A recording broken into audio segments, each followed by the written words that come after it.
This semester I've been working with a 5th grade student who's currently reading at a 4th grade level. I believe affixes, inflected endings, and vocabulary are some of the factors impinging on his literacy progress. In the next few slides, I'll go into greater detail about these factors. Affixes are the beginning or end of a root, stem, or word. They're used to modify the meaning of a word.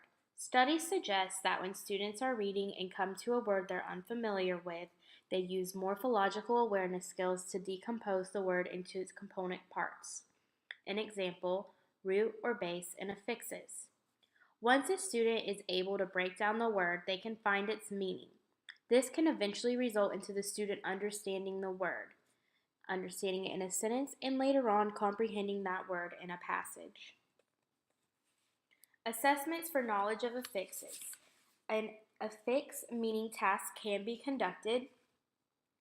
The task consists of 18 different affixes. It has 7 prefixes like un, in, dis, re, miss, 11 suffixes, e, li, less, full, ness.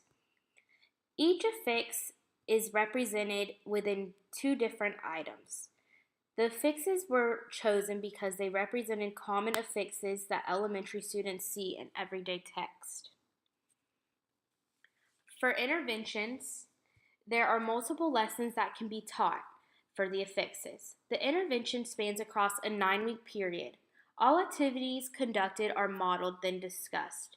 The activities are a mix of oral, physical, and written responses. During the intervention lessons, students should be encouraged to be a word detective. The first intervention conducted should have a goal of learning specific suffixes. One of the interventions of the suffixes are introduced by a listening activity. Students are provided with magnifying glasses since they are pretending to be detectives. For example, the word cat will be played, and it will then be repeated as cats, meaning more than one cat. Later, students are encouraged to raise their magnifying glasses every time they hear a word with a plural S. Students who participated in the affix meaning task were chosen at random. Participants were from the southeastern region of the U.S. Table 1 represents the demographics of each student. Table 2 are the mean raw average scores of the task given. Below is one section of the word parts levels test. It's another form of assessment for affixes. An understanding of affixes can increase the overall knowledge of words. Affix knowledge is an important component of developing vocabulary.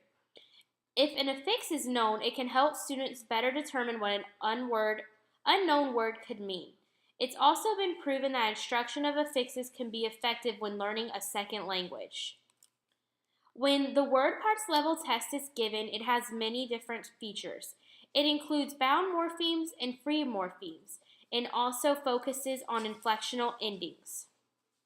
The affixes that are included in the word parts level test appear in more than just one word family.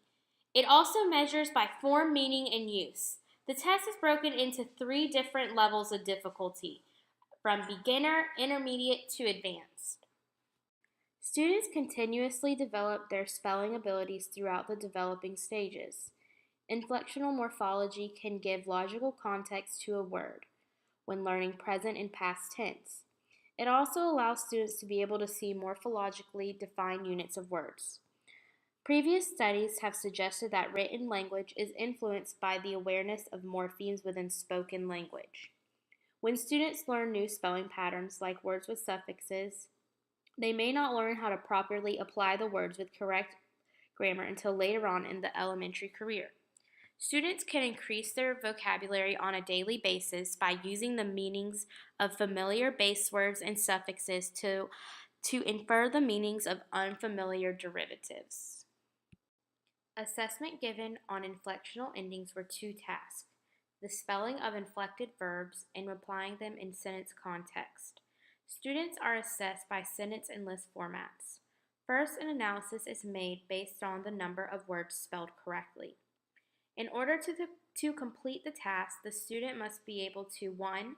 Include the inflected ending, 2. Preserve the ending as a consistent morphological unit, and 3.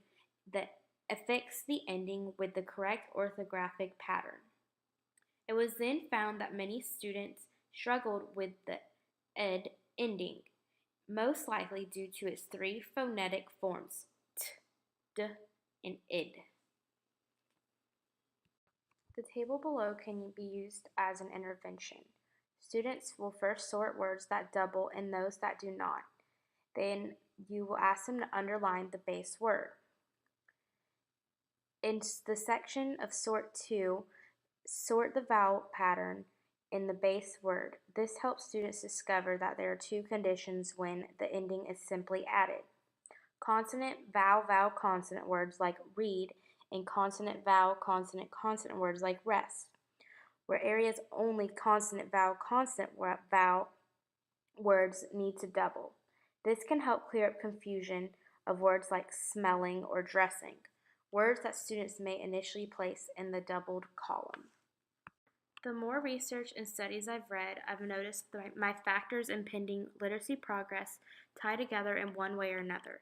The lack of knowledge and understanding prefixes, suffixes, and inflectional endings can keep students from developing a social and academic vocabulary. Primary language acquisition is the process in which children are acquiring their first language. They must be exposed to phonology, semantics, grammar, pragmatics, and prosody. During intermediate language acquisition, an individual is accumulating a vocabulary of at least 6,000 active words. They are able to create complex sentences, written and orally. They're also able to appropriately express their opinions and able to interpret various forms of text, like textbooks or newspapers or articles. In high school, for the language acquisition, they will most likely know about 80,000 words and will be able to understand the multiple meanings and applications of these words. During the primary stage, children begin to know that something exists whether they can see it or not. They can put a mental representation with it. In the intermediate stage, they gain the ability to imagine things symbolically. In middle school, things can be worked out mentally, and in high school, they're able to gain the ability to logically think and reflect upon concepts. In the primary stage of reading acquisition, students can recognize words, letters, and language patterns. They're able to work with concepts of print, begin to recognize letter-to-sound relationships.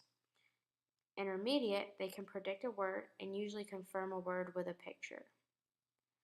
In middle school, students should be able to read a series of texts and have knowledge of reading comprehension. And by high school, they become fluent and avid readers.